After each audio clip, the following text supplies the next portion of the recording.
Question 1. A confused older adult keeps trying to get out of bed unassisted. Which initial nursing action best prevent a fall? A. Perform a fall risk assessment and implement individualized precautions. B. Apply bilateral wrist restraints immediately. C. Turn off bed alarms to reduce agitation. D. Move the patient to a shared room for observation. Answer. A. Perform a fall risk assessment and implement individualized precautions. Rationale. Assessing risk first guides targeted interventions, low bed alarm on, frequent rounding, toileting schedule, non-skid footwear. Restraints increase injury risk and must follow strict indications and alternatives. B.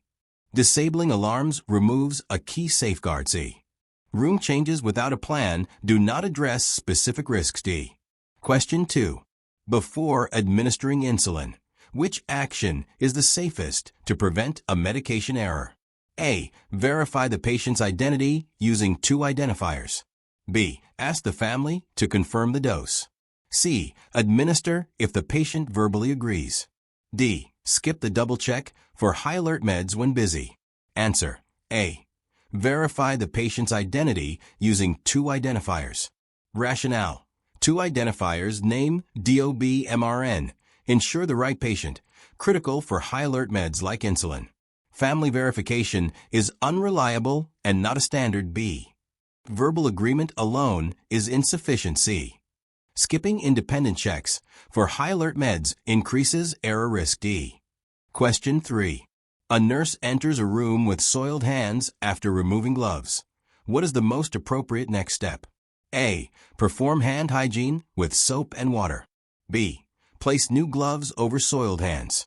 C. Wipe hands with a dry paper towel. D. Use alcohol gel only if hands are visibly dirty. Answer. A. Perform hand hygiene with soap and water. Rationale. Visible soil requires soap and water. Alcohol gel is ineffective against certain pathogens, and when visibly soiled, A. Gloves over dirty hands do not prevent transmission. B. Dry towel does not remove contaminants. C. Alcohol gel is not recommended with visible soil. D. Question 4.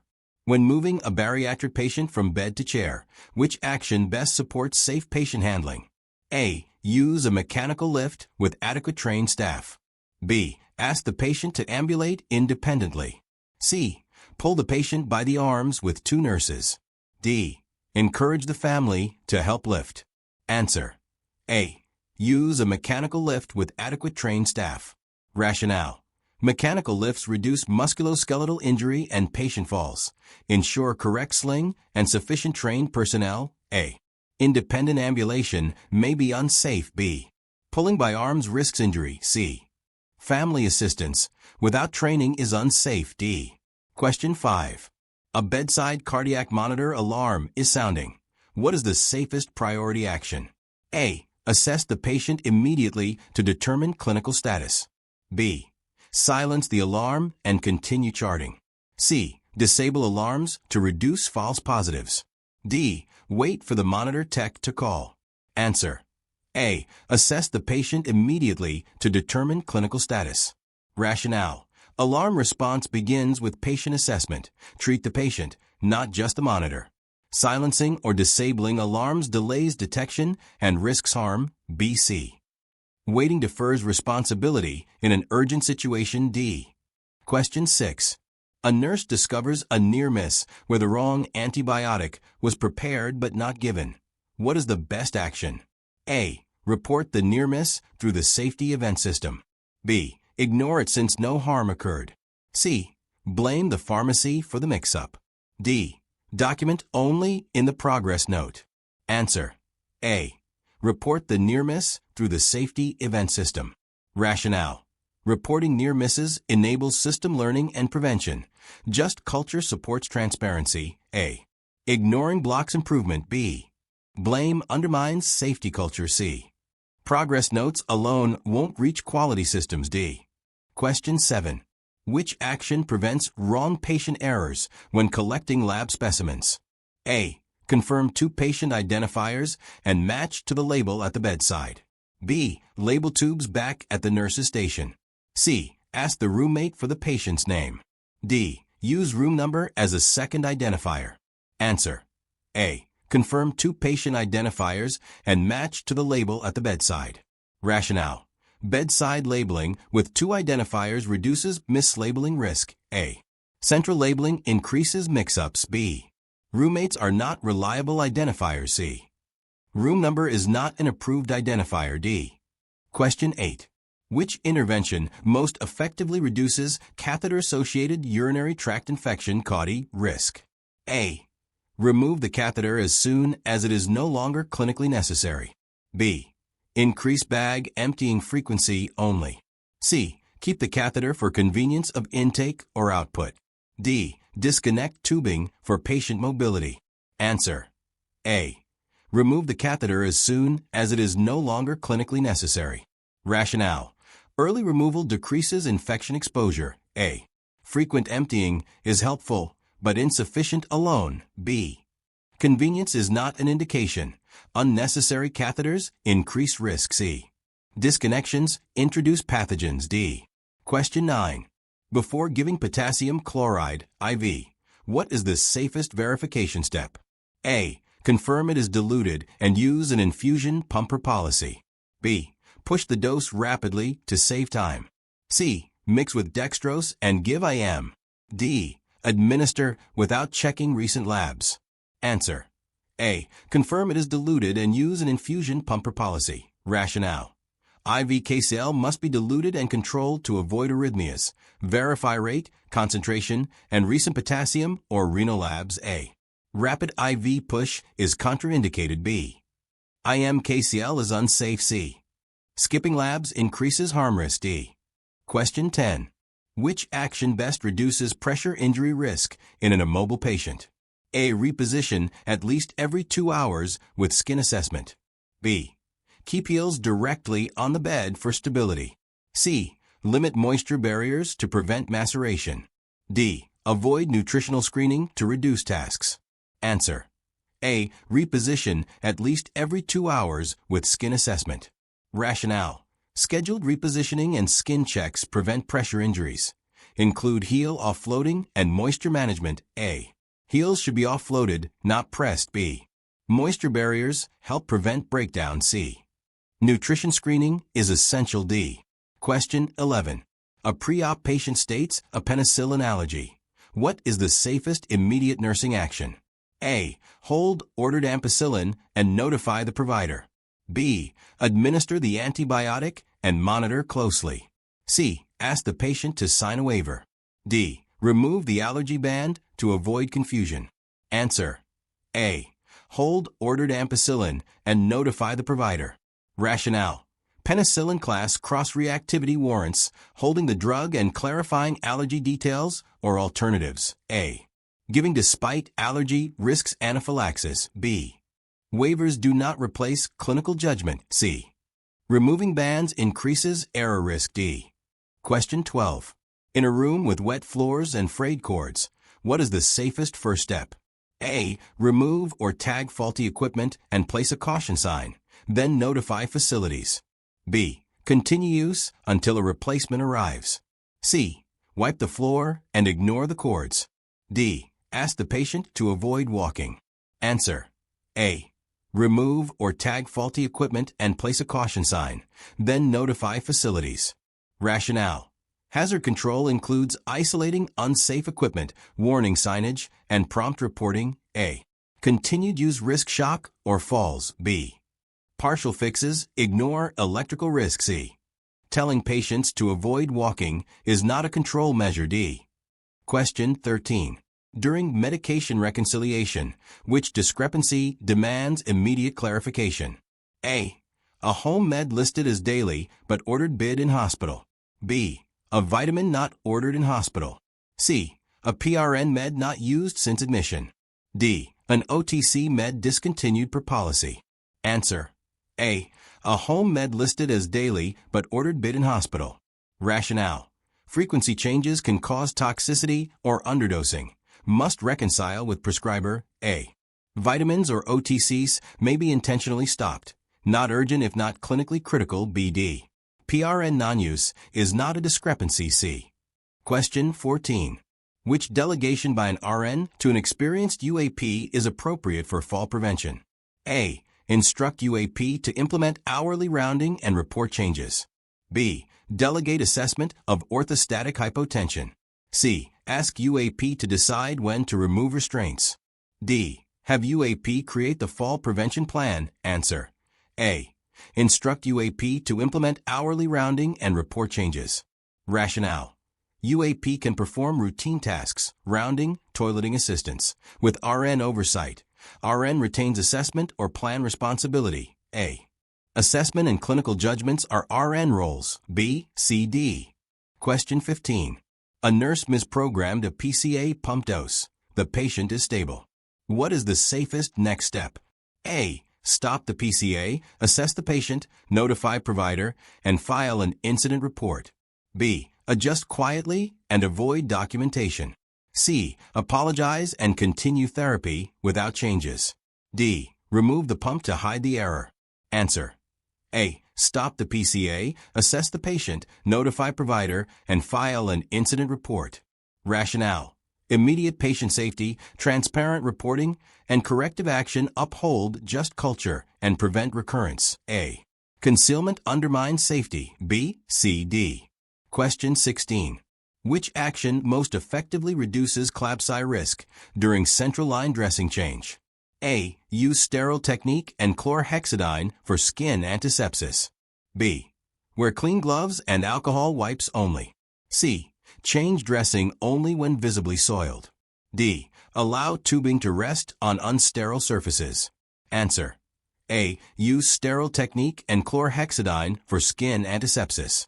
Rationale. Sterile technique, chlorhexidine prep, and maintaining a sterile field are key CLABSI preventions. A. Clean technique is inadequate. B. Scheduled and as-needed changes are required. C. Unsterile contact increases contamination. D. Question 17.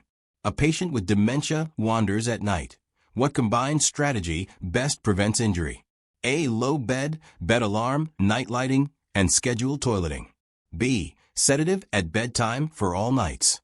C. Lock the patient's door from outside. D. Remove assistive devices to limit mobility. Answer. A. Low bed, bed alarm, night lighting, and scheduled toileting. Rationale. Multimodal non-pharmacologic strategies reduce falls while preserving dignity. A. Routine sedatives increase delirium and fall risk. B. Locking doors is unsafe and violates rights. C. Removing devices increases risk. D. Question 18. During a handoff, which statement best models safe communication? A. Mr. Rahman, DOB March 1560, has a new fever. Blood cultures pending. Call provider if temp greater than 38.5 degrees Celsius. B. He's fine, just watch him. C. I think he might be sick. D. Room 12 needs meds. Answer. A. Mr. Rahman, DOB March 1560, has a new fever. Blood cultures pending. Call provider if temp greater than 38.5 degrees Celsius. Rationale. Clear, specific, patient identified. Actionable information supports safe handoffs. A. Vague statements lack critical details and action thresholds. B, C. Using room numbers risks misidentification. D. Question 19. Which practice minimizes transcription errors with verbal orders? A. Read back and verify the order with the prescriber. B. Write quickly and finalize later. C. Rely on memory for details. D. Skip spelling confirmation of drug names. Answer. A. Read back and verify the order with the prescriber. Rationale. Read back confirms accuracy, reducing miscommunication. A. Haste and memory reliance increase error risk. B, C. Drug name confirmation prevents look-alike or sound-alike errors. D. Question 20. For a patient on contact precautions, which step prevents cross-contamination when exiting the room? A. Remove gloves, perform hand hygiene, then remove gown and perform hand hygiene again. B. Keep gloves on until reaching the hallway. C. Remove PPE outside the room for convenience. D. Only change gloves between tasks. Answer. A. Remove gloves, perform hand hygiene, then remove gown and perform hand hygiene again. Rationale. Proper doffing sequence with hand hygiene at each step prevents contamination spread. A. Wearing gloves outside spreads pathogens. B. Removing PP outside risks environmental contamination. C. Glove changes alone are inadequate. D. Question 21. A 68-year-old with suspected sepsis has blood pressure 86/50, heart rate 118, respiratory rate 26, temp 39.2 degrees Celsius, SpO 292% on room air, and confusion. What is the priority initial intervention? A. Begin 30 milliliters per kg IV crystalloid bolus.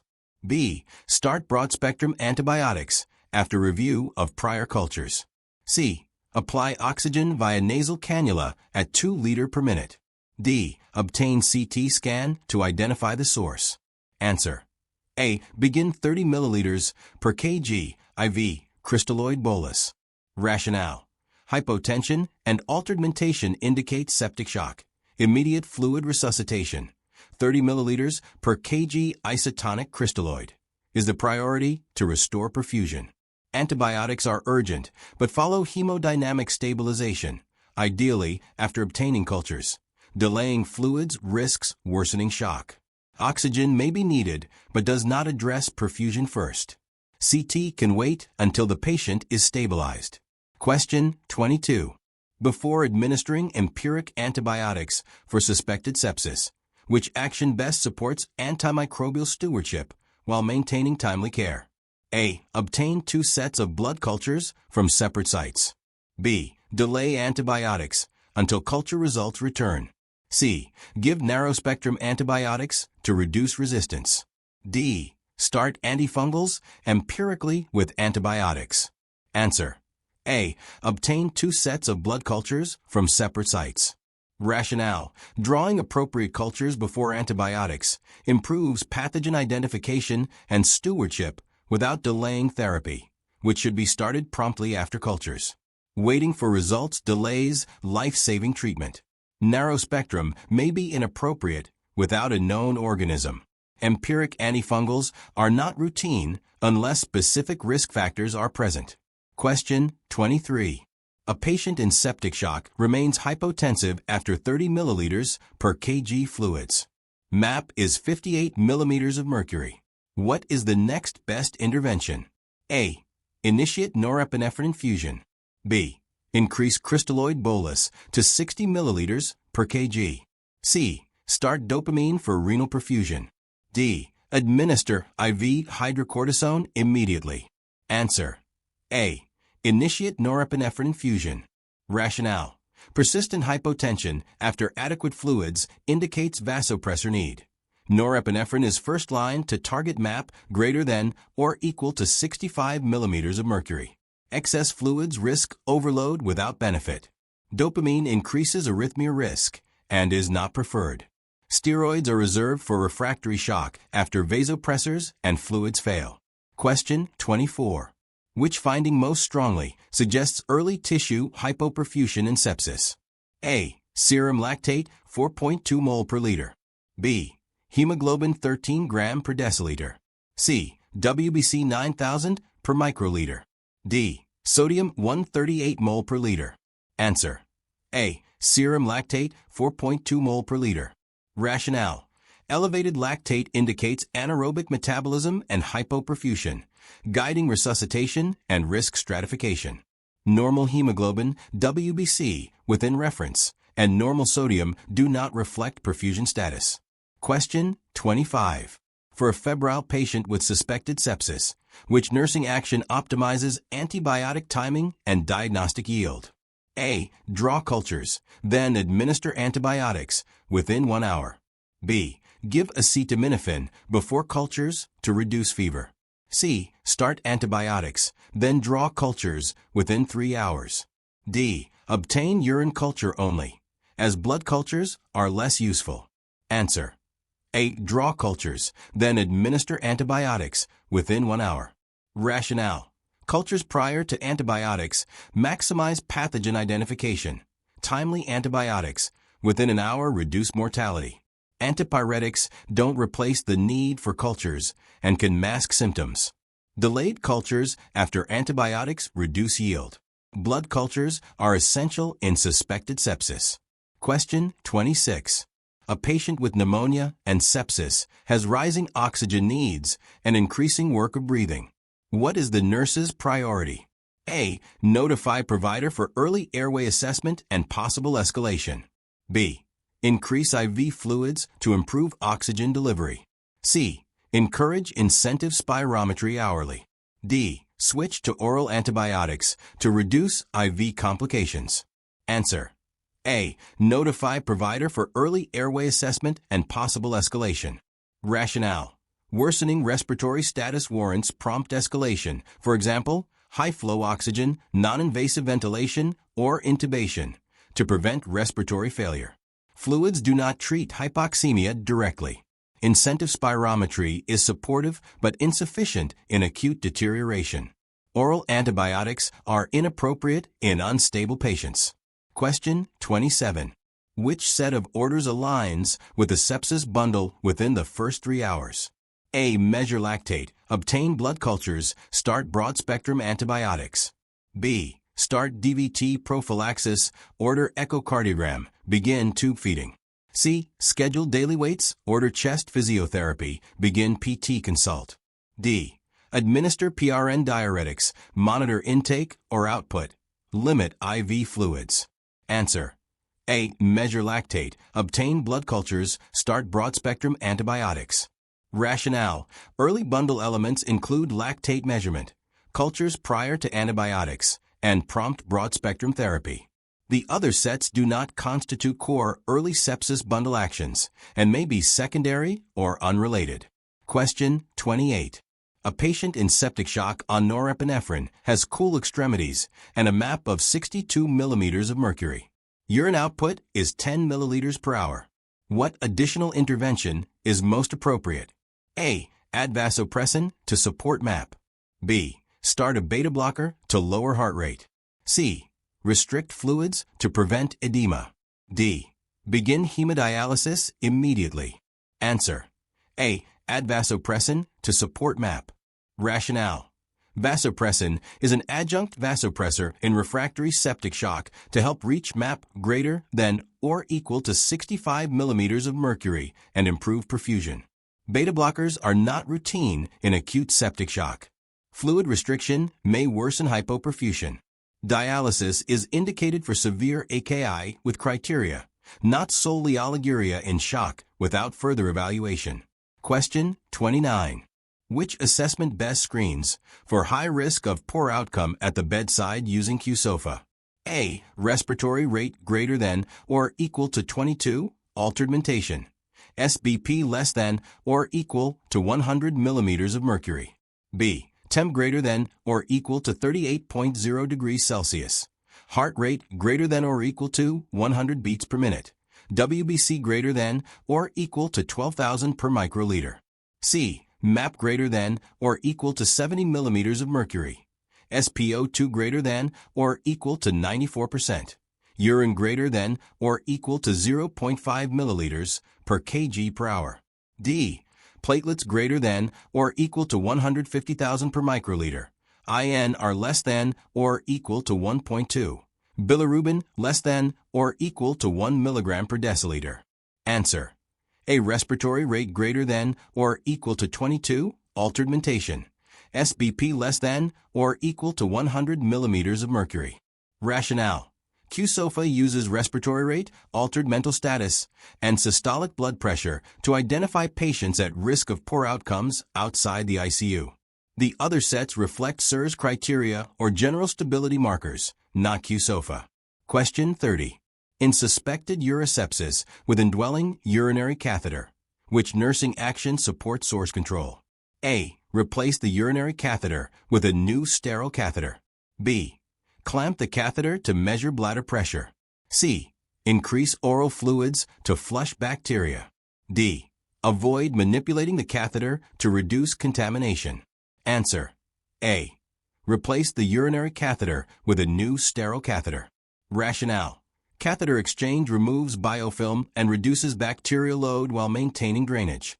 It also allows proper urine culture from a fresh catheter. Clamping is not indicated. Oral fluids alone do not control source in catheter-associated infection. Avoiding manipulation ignores the need for source control. Question 31.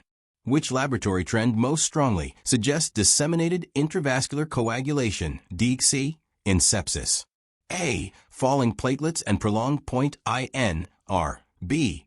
Elevated hemoglobin and hematocrit. C. High LDL cholesterol. D. Normal fibrinogen levels. Answer. A. Falling platelets and prolonged point INR. Rationale. DIC is characterized by thrombocytopenia, prolonged coagulation times, low fibrinogen, and elevated D-dimer. Falling platelets with prolonged point IN raise concern. Elevated H and H suggests hemoconcentration but not DIC. LDL is unrelated. Normal fibrinogen argues against DIC. Question 32.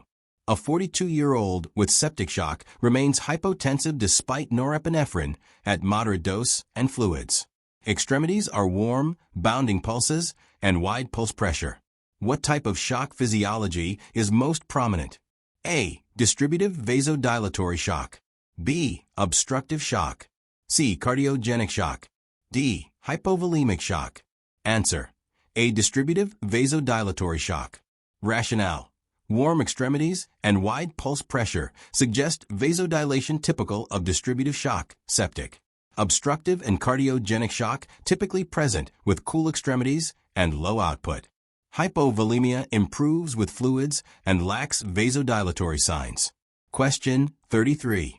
For a patient with suspected sepsis and penicillin anaphylaxis history, which antibiotic strategy is most appropriate?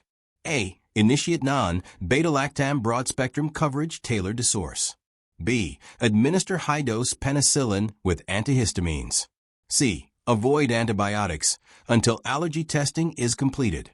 D. Use any cephalosporin. Cross-reactivity is impossible. Answer. A. Initiate non-beta-lactam broad-spectrum coverage tailored to source. Rationale. In severe penicillin allergy, select effective non-beta-lactam options, for example, aztreonam or fluoroquinolone plus MRSA coverage if indicated, while maintaining timely therapy. Administering penicillin risks anaphylaxis. Delaying antibiotics is dangerous. Cephalosporin cross-reactivity can occur in certain cases. Caution is warranted. Question 34. A septic patient's lactate decreases from 5.0 to 2.4 mol per liter after resuscitation. MAP is 68 millimeters of mercury. Urine output 0.7 milliliters per kg per hour. What does this most likely indicate?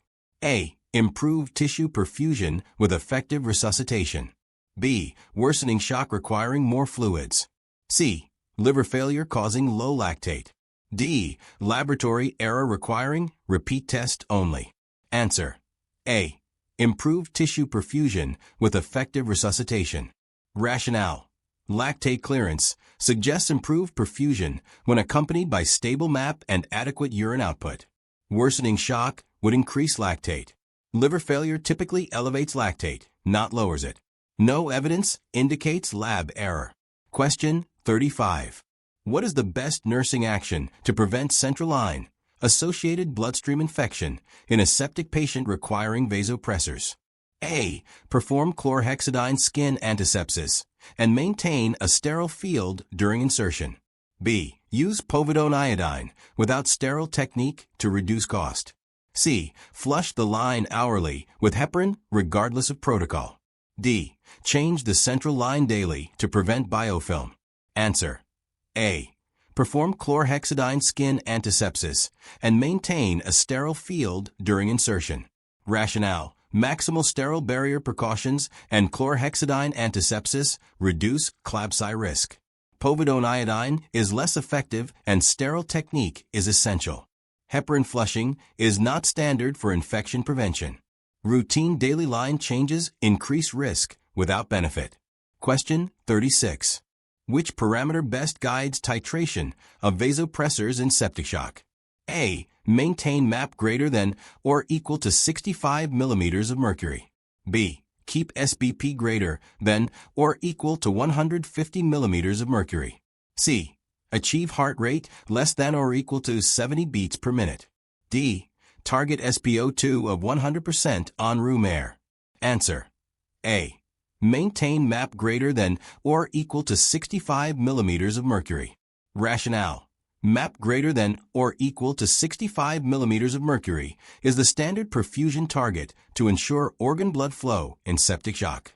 SBP targets are less relevant. Heart rate is not the primary titration parameter. Oxygen saturation is important but unrelated to vasopressor titration. Question 37. A patient with septic shock is started on norepinephrine via peripheral IV due to emergent need. What is the safest nursing step until central access is obtained? A. Use a large bore proximal vein and monitor the site closely for extravasation. B.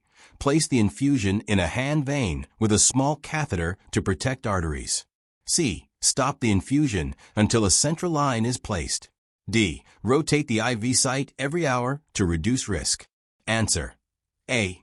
Use a large bore proximal vein and monitor the site closely for extravasation. Rationale. If peripheral vasopressors are used temporarily, a large bore catheter in a proximal vein with vigilant monitoring reduces extravasation risk. Hand veins are higher risk. Halting life-saving pressors is unsafe. Hourly rotation is impractical and increases complications. Question 38. Which action best addresses hyperglycemia and sepsis to support outcomes? A. Implement insulin protocol to maintain glucose in a moderate target range. B. Allow glucose greater than 250 milligrams per deciliter to ensure energy availability. C. Begin strict fasting to reduce insulin needs. D. Administer glucagon to stabilize blood sugar. Answer. A. Implement insulin protocol to maintain glucose in a moderate target range. Rationale. Controlled glucose management, avoiding both hypoglycemia and severe hyperglycemia, improves outcomes in sepsis. Permissive hyperglycemia worsens infection and recovery. Fasting is inappropriate in critical illness. Glucagon raises glucose and is contraindicated. Question 39. A postpartum patient develops fever, tachycardia, uterine tenderness, and foul lochia. Suspected septic endometritis is diagnosed. Which nursing priority supports timely management? A. Obtain blood and endometrial cultures before starting broad-spectrum IV antibiotics. B. Begin oral antibiotics and schedule outpatient follow-up. C. Delay antibiotics until ultrasound confirms retained products. D. Apply heat packs to the abdomen and reassess in 24 hours. Answer. A. Obtain blood and endometrial cultures before starting broad-spectrum IV antibiotics. Rationale. Cultures prior to prompt IV broad-spectrum antibiotics address source and timing. Imaging or supportive measures should not delay therapy. Oral antibiotics are inadequate for sepsis. Waiting for ultrasound risks progression. Heat packs are supportive only. Question 40. A patient with suspected sepsis shows new confusion, oliguria, and rising creatinine. Which interpretation best guides nursing actions? A. Evolving organ dysfunction requiring escalation and close monitoring. B. Stable sepsis without need to change plan. C. Pure psychiatric delirium unrelated to sepsis. D. Isolated dehydration that will resolve without intervention. Answer. A. Evolving organ dysfunction requiring escalation and close monitoring. Rationale. New CNS and renal dysfunction indicate worsening sepsis severity, warranting aggressive management, frequent reassessment, and multidisciplinary escalation. Labeling it stable, psychiatric, or benign dehydration risks miss deterioration. If you found this video helpful, don't forget to like, subscribe, and share with your fellow nursing students. Hit the bell icon so you never miss an update. See you in the next one. Happy studying.